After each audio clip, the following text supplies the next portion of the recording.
เดี๋ยวเพิ่นเมื่อเบิดเดี๋ยวบ่นางเมื่อเบิดล่ะเมื่อเบิดแล้วสบายดี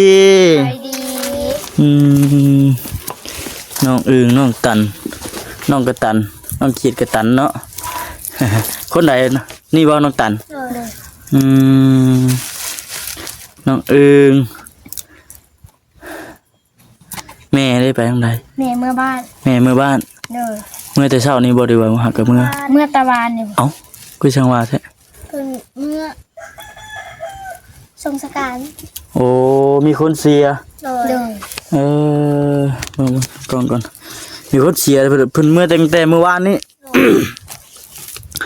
มีแต่เจ้านี่บ่นอนอยู่นี่พ่อได้ฉันพ่อกับเมื่อคือกันพ่อน้องเพิ่นกับเมื่อเลยพี่น้องเอ้ยเนาะอยู่ร่วมกัน2คนกลางคืนก็นอน2คนบ่ได้ไปนอนเถียงหญ้านอนเถียงหญ้าโอ้ไปนอนอยู่เถียงหญ้าพุ่นหญ้าบอกให้ไปนอนอยู่พุ่นกล้าอยู่บ่กล้านอนอยู่เถียงเจ้าของบ่กล้าเนาะย่านหยังคนผีบ้าย่านคนผีบ้าย่านทั้งคนย่านทั้งผีใช่เนาะบ่ย่านไปผีเอ้าคนผีบ้า คนก็ผีเนอะ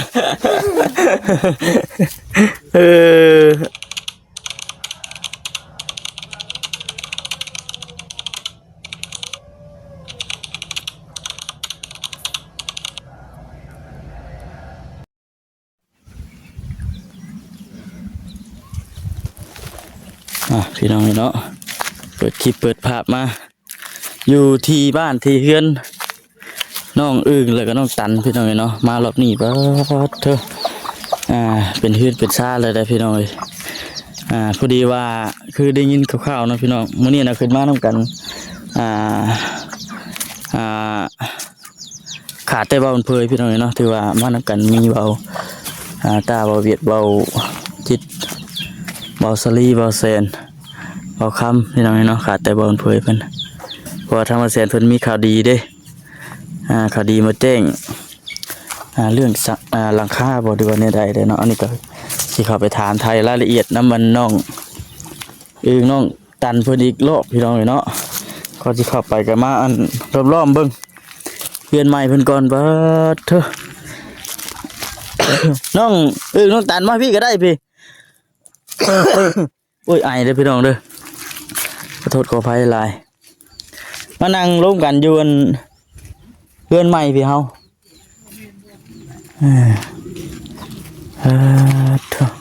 พอดีถึงช่วงยามแรงเด้อพี่น้องเนาะช่วง3 โมงสิเข้า4 โมงเด้ออันนี้ก็จบจังนี้ก็สิไปทางใดต่อก็ติดตามเบิ่งพี่น้องเนาะก็อื่นก็มีแต่ว่าทักทายสบายดีเด้อพี่น้องเด้อเนาะโอ้บ่สิเฮ็ดอันทรงโมเดิร์นนี่เนาะทรงโมเดิร์น2 ชั้นพี่น้องโอ้ยคักขนาดปานนี้เฮือนหลังกาแล้วรถเซ่ได้เซ่อยู่ซ้ำสิอยู่บ่นี่ซ้ำสิอันตกซ้ำสิแดดใส่โอ้ยน้องพี่น้องบัดที่นี่ไม่ก็มีแต่อันคักๆครับรอเบิ่งก่อนเดี๋ยวสิเข้าไปเอาลงกับน้องเพิ่นหากอันขึ้นโค้งหลังคาแต่ยังบ่ทันได้มุงพี่น้องเนาะรอเบิ่งอยู่ลุมนี่แหละมื้อนี้เงียบสมอยมื้อนี้เนาะบ่เห็นอัน ไผ เดี๋ยวเพิ่นเมื่อเบิดเดี๋ยวบ่นางเมื่อเบิดล่ะเมื่อเบิดแล้วสบายดีน้องอึ่งน้องตันน้องกระตันน้องขีดกระตันเนาะ คนใดนี่บ่น้องตันน้องอึ่งแม่ได้ไปทางใดแม่เมื่อบ้านเมื่อแต่เช้านี้บ่ได้ว่ามาหากับเมื่อตะวันนี่เอ้าคือช่างว่าแท้เพิ่นเมื่อสงสการโอ้มีคนเสียก่อนมีคนเสียเพิ่นเมื่อตั้งแต่เมื่อวานนี้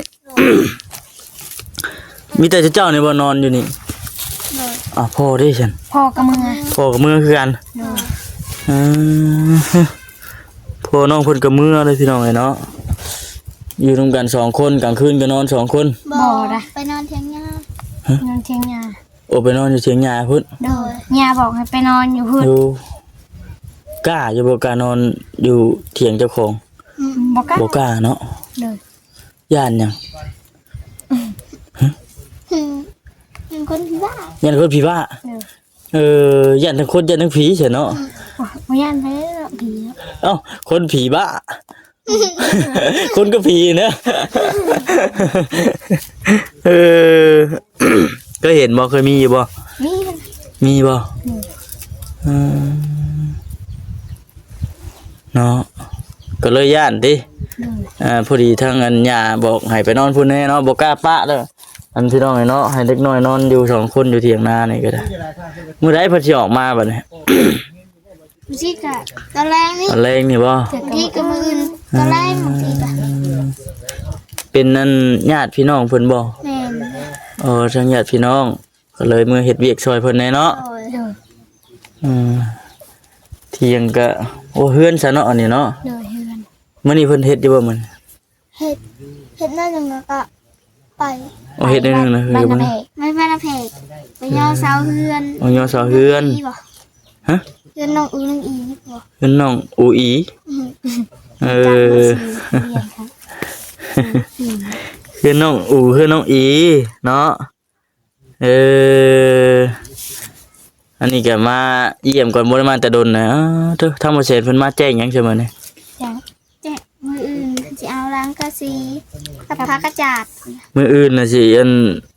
เอาสังกะสีกับผ้ากระจาดมา โด โด ย ย โอ้แสดงว่ามีข่าวดีเด้เนาะ โดย ข่าวดีแล้วพี่น้องเอ้ยเนาะผ้ากระจาดกับอันสังกะสีคืออันโครงหลังคาเนี่ยแม่นเพิ่นขึ้นเรียบร้อยแล้วยังแต่มุ้งอย่างเดียวบัดนี้ แม่น แม่ต้อง เพิ่นรอถ่าสังกะสีเนาะ โดย มีแผนมาหามื้อนี้ มี ดอก บ่าว ไส้ ใส่ ได้กับไผ ดอกแซน เท่านี้บ่ โดย โดย อืม เมื่อวานนี่มาเมื่อวานนี่นะบ่าวไล่ มื้อนี้เพิ่นบ่ได้มา บ่ได้มั้ยบ่ได้มา มื้อนี้แม่นเพิ่นบ่ได้มาเนาะมื้อนี้น่ะ น้องน้องตันมีข่าวดีเนาะพี่น้องเนาะทางผู้เซ็นเพิ่นมาแจ้งข่าวดีน่าสิเป็นมื้ออื่นพุ่นแหละเพราะว่ามื้อนี้มันก็ค่ำแล้วพี่น้องเนาะ งามแท้พี่น้องเอ้ยเนาะเอามาลงกับน้องเพิ่นคนเดียว แม่น เพิ่มเอาโอ้ยจังบอกคำน้ำแน่เอาสบายดี สบายดี สบายดี พี่น้องเอ้ยเนาะ สบายดี ใบดี โอเคโอเคใครบอกครับ ได้อยู่ ไปสักหน่อยเอานางนั้นเลยเด้อให้พ่อกับแม่เด้ เมื่อบ้าน มาบ้านเออมาก่อนนางนั้นก่อนมันมาแต่เฮิงแล้วพี่น้องเอ้ยเนาะ แม่น ไม่วันนี้จนสิแล้วเนาะ โดย มีแต่รอสังกะสีรอสังกะสี ผักกระจาด แล้วก็จะ ไม่กระจาเฮ็ดอะไรสังกะสีกับผ้าไม่กระจาดนี่มีอยู่บ่ฮะมีละ บ่เซน บ่เซนบ่ เออ บ่เซนเพิ่นมาแจ้งว่าได้มานี่ มืออื่นเพิ่น มื้ออื่น โดย โดย โอ้ มีข่าวดีแต่นะบ่อยู่ ข่าวดีแล้วสาดีเนาะแสดงว่า มีแต่สังกะสีครับผ้าไม่กระจาดซื้อแล้วว่าเนาะ โดย โดย อ๋อใส่สังกะสีกับผ้าไม่กระจาดนี่มันก็สำเร็จแล้ว แม่น เอาไว้เนาะโอ้ยังมันได้เนาะสบายดีเด้อสบายดีเชื่อ นั่งสมอบตอบคาให้ว่าจะ เอามันนั่งง่ายดิ ข้างหลังเนี่ย เนาะได้แล้วสำนี้ก็ได้แหละดีใจน้ำน้องตันกับน้องอึ้งเนาะ แม่น มื้อนี้เฮ็ดหยังแหน่มื้อนี้อยู่กับไผมื้อนี้ กวาดคนกวาดเที่ยง กวดเทียง กดเทียง กวาดเฮือน กวดเพื่อนตัวนี้บ่ กดดูบ่ดูปืดบ่ ดงปืด ลงเปิดบ่ไปนี่ ดงกุ้ยตัวนั้นเนาะต้นดงกุ้ย เอาจิ อันนี้เพื่อนใหม่บ่เพื่อนใหม่มาได้ก่อน นี่เฮือนใหญ่ตัวนี้ นั่นแหละ นี่เฮือนใหญ่ตัวนั้นเฮือนน้อยตัวนั้นแม่นบ่ ดูน้อยก็ดูใหญ่บ่ ลงเลยลงใหญ่ ดงดิบเด้ ฮะดูดิบยังบ่สุก ดงดิบก็มีอยู่แล้ว เนาะนี่ซ่าบ่ได้มามื้อนี้วันนี้มาอยู่บ่ซั่น มา มา แล้วนอนอยู่พี่ล่ะ สั่งนะ เมื่อวานนี่เราบ่ได้นอนโทร บุญทวี ไอ้บุญทวี บุญทวีเพิ่นได้บ่ได้อยู่เพิ่นเมื่อบ่ ขึ้นไปย่อสาวเฮือนอยู่บ้านนาแพก เฮือนอยู่บ้านนาแพขึ้นไผ เพื่อนน้องอูน้องอี น้องอูอ๋อเฮือนน้องอูต้องอี บ้านแกประสาเด้บ้านติดประสา ติดกับพระ อืม โดยเด้อพัดปัญญังเนาะดีใจนำแล้วน้องๆเอ้ยเนาะเป็นซันดันเป็นนี่ก็ถือว่ายังแต่2-3อย่างนึงเนาะ แม่น มันก็พอแล้ว80-90%เนาะเพราะว่า เกือบใกล้สิมอ100แล้วล่ะ แม่ไก่สิมอน้อยเลย100แล้วนี่แหละพี่น้องเอ้ยเนาะมาดีใจนำเราเราไล่เฮือนได้ซันจบงามแล้วบาด ขี้นอนก็ดังเงี้ยอยู่ติคือสิลบเนาะลึงเงี้ยอยู่ พ่อแม่ก็ไว้นอนน้ำเนาะ แม่ นอนอยู่ตาราง นี่ สิ คือน อน สิ เบิดวัดยันหึมลงแฮงเนาะ มื้อนั้นนอน4คนไปนอนเชียงใหญ่ บ่ เลย เป็นไรจ้ะมื้อนี้พ่อแม่ไปใช้จ้ะมื้อนี้ เมื่อบ้าน เมื่อบ้าน มื้อบ้าน เลย เมื่อได้น่ะยากเมื่อบ่ได้ว่าจังได๋ ขี่รถน้อง สิรถจักรนี้ อยู่ไทย สิไทยนิ่มจัก บ่ อ๋อสิรถไทย เป็นบ่เพียงบ่เป็นบ่เพียง เมื่อ ทรงสการ ส่งสการ สึกการ จัดการเด็กน้อยอยู่หน้า2คน มาเลยในแม่นอนผู้เดียวเด้อ2คนเลยเพิ่นนอน น คือ อน เก่า เพียงหยาน อนอยู่เชียงใหญ่ อ๋อ ยาบอกให้ไปนอนอยู่ที่ นอน2คนเด้สิกล้านอนอยู่บ่ บอกกล้า โอ้นอนเฮือนนอนหน้าเด้งก็บ่กล้า ย่านบ่ ย่า ย่านอิหยังน่ะ ย่านคนดีว่า ย่านคือว่า ว่า มีอยู่บ่ มีบ่มันมาเรื่อยบ่ โดดมันมาเลยมันเดินถึงมาถึงมาเลยก่อนทีอ่ะมาหาหรอก มาหาเลาะ แล้ว ดูเรื่องเล็กๆจังนี่นะจุดเลย เตียงเลย อยู่เที่ยงเอ้ย ระวังให้หูเนาะ ย่านเนาะ ระวังเขาเจ้าจุดเตียงเลยเนาะตัวนั้นก็คือว่าแหละพี่น้องเนาะดอกแล้วเนาะตอนนั้นเนาะบวกกินไปแล้ว สิมั่งอยู่บ่เนาะ บ่ บ่ได้ บ้านเลย ส่งไว้เนาะส่งไว้แย่งพี่น้องเนาะ จงไว้ยิงจงไว้เบิ่งเนาะ ตั้งแต่หน่อยจนใหญ่ก็อันนี้แหละว่าซั่นนะเกิดมาก็เห็นแล้วบ่หรือว่าจังไดนี่หรือว่าเพิ่นหาได้เบิ่งจักปีบางจักปีนี่ 3 ปีนี่เหรอ 3 ปีบ่ โดด น้องเพิ่นก็ยังจื้อได้อยู่นี่เนาะ เป็นเห็ดนะ เป็นเฮ็ดน้ำเพิ่นบ่ โดด จะได้เบรกไม่เบรกตกน้ำไปเอาอยู่ใช้ใหม่น่ะ เท่านี้นะ โอ้เอาแถวนี้ครับอันนี้ได้สาเหตุได้สิเอามาได้ใช้กัน ซื้อ ชื่อบ่ โดด พี่น้องอันนั้นแหละจังว่า FC เพิ่นถามว่าพ่อน้องๆเพิ่นเด้ว่าซั่นบ่จิตเอ้ยอันน่ะแข็งแรงอยู่บ่ว่าซั่นน่ะนะ แต่มานี่ยังบ่เคยเห็นจักเทื่อ ว่าจะไปยังไม่ได้เห็นเลย แข็งแรงอยู่พี่น้องเอ้ยเนาะแม่นบ่ โดด แข็งแรงอยู่ก็คือบ่จิตว่าแหละหาเงินหาค้ำได้พัดเอาไปซื้อข้าวซื้อน้ำเนาะ นี่ บ่ได้จงมาไว้เฮ็ดเฮือนซะมันสิ โปะใส่เข่าโปะใส่เข่าหามาก็ได้เนาะมีแต่ทุ่มใส่เข่าอย่างเดียว ปัจจุบันนี่ก็ยังเงินซื้อคือเก่าบ่หาเงินซื้อเก่าบ่ ดู หาเงินซื้อคือเก่าเป็นจังได๋ชาเดียวนี่ข้าวหลายอยู่บ่ ยังไงยังอยู่ในเทียงนั้น ยังอยู่บ่ ได้เด้ซะเนาะยังอยู่คันว่ายังบ่ยังก็โอ้ยน้องตันแล้วหาสิหายังน้องตันบัดนี้เอาเบิดแล้วนี่ กิซี่บ่ หายบัดนี้ยังบ่จักคำหาใช่บาดอ้าวเนาะน้อง จักสิ เอ้ หาย หยังเนาะ บ่จักคือกัน บ่จักคือกันเนาะบ่จักคำหาแล้วคบเขียนเฮาได้ซะเฮ้ยเป็นได บ่มีแหละ บ่มีเลย นี่มันแข็งบ่ได้ อุดบ่ได้ คุณบ่ได้ เหตุการณ์สิได้อยู่เนาะเหตุการณ์ ก้านนะ เดี๋ยว มื้อแรงก็ไปก้าแล้วมื้อแรง มันฮ้อนเป็ดได้ บ่เชื่อหรอกคนนี่สิก้านเขียนเป็ด ว้ายบ่เชื่อถามเบิ่งไอ้บุญทวี ไปอยู่บ่ซั่น ไป อ๋อนี่แต่กัน เคยนี่ก็ไปก้านน้ำกับบุญทวีบ่เพิ่น บ่ได้ไปบ่ได้ไปมันหนาว น้องบุญทวีนอนนี่บ่เพิ่น บุญทวีใช่บ่ ฮะ บุญทวีใช่ อ๋อบุตรวี อ๋ น้ อ อง บ่จังน้องบุญทวีน้องเสี น้ ย อง ผ้า เสื้อฟ้านี่ เพิ่นมาพี่บ่ มากับพ่อช้าง เพิ่นมายัง มาเดือน เพื่อนน้ำกัน ผู้สร้างนั่นบ่ดิเนี่ย แม่นแล้วบ่คำเว้ย จะหากระตื่นบ่บ่ครับ ข่อยบ่จักได้ฉันบ่ฉันเนาะ นั่นแหละ บ่คำคิดว่ามันมีหลายบุตรวีเนาะ บ่ได้คิดได้ว่าน้องบุญทวีเพิ่นผู้นั้น นั่นแหละเราจะบ่ได้คอยอยู่เฮือน นี่ก็ไปยุกคุณเนาะน้อง ไปอยู่สาวเพื่อนน้องอูน้องอี อันนี้น้องอึ่งน้องตัน อี น้องอีน้องอูน้องอีน้องอึ่งน้องตัดเนาะโอ้ย น้องอึ้งกับน้องเขียดกระตัน เป็ดนี่ชื่อเจ้าเกลือบ่ เกลือยังไม่ได้เกลือเลย เกลือตาพ่อตาแม่บ่ จังม่วงเกลือ จะนอนเกลือ ใช่เกลือเป็ดเกลือไก่ถ่า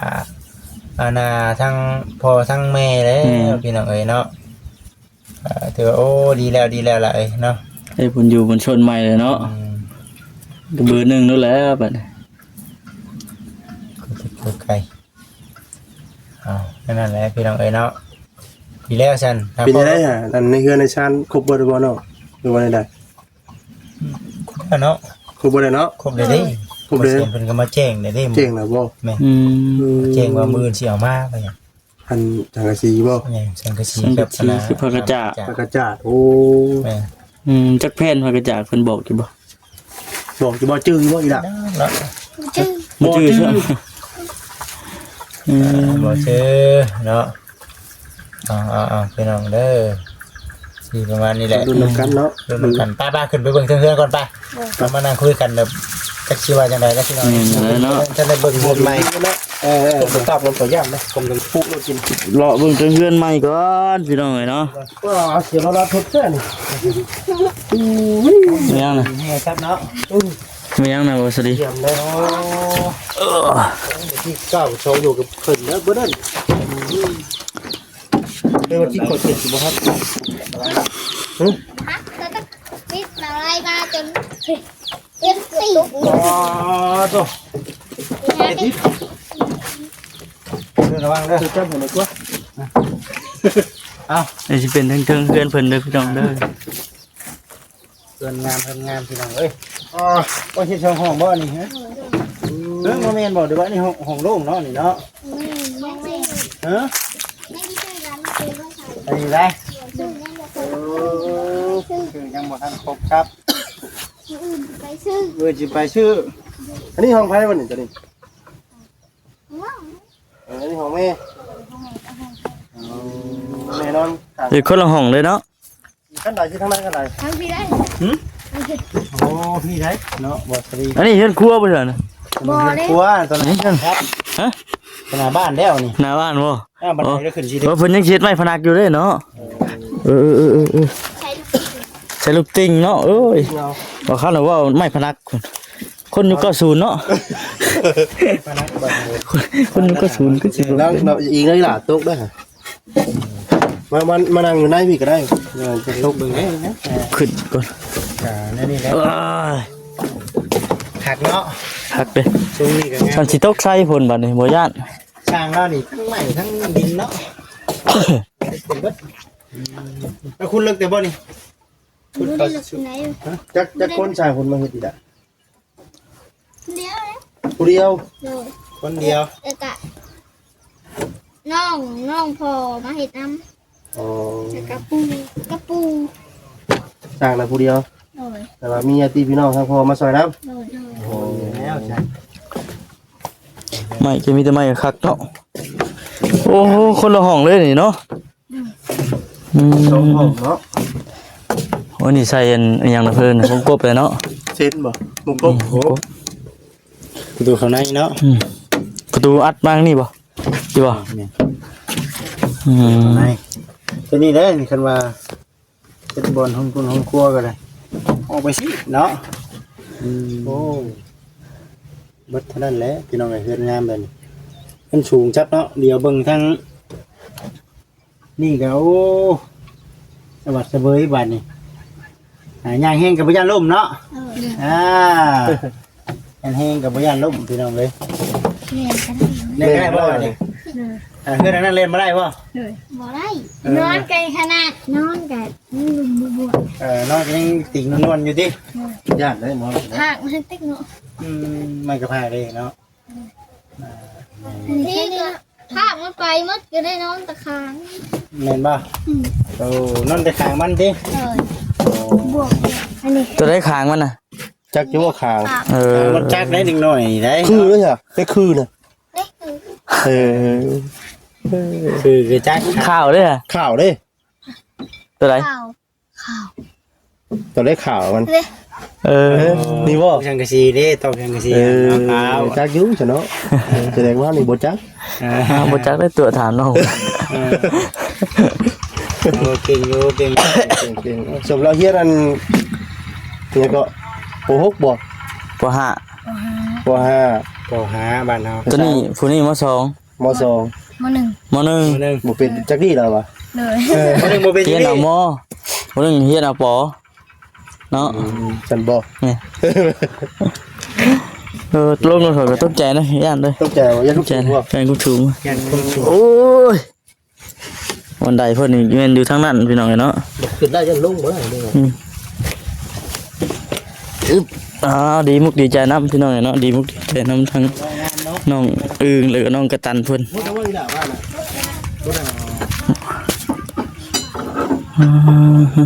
มาช่วง แดงอ่องต้องพี่น้องเนาะบ้านใหม่เฮือนงามเพิ่นชงโมเดิร์น2ชั้นสบายบ้านนี่บัดเทือนหลังเก่าเพิ่นบัดเป็นนี้ บ่ได้มาต้อนรับมัน นี่เฮือนหลังเก่าเพิ่น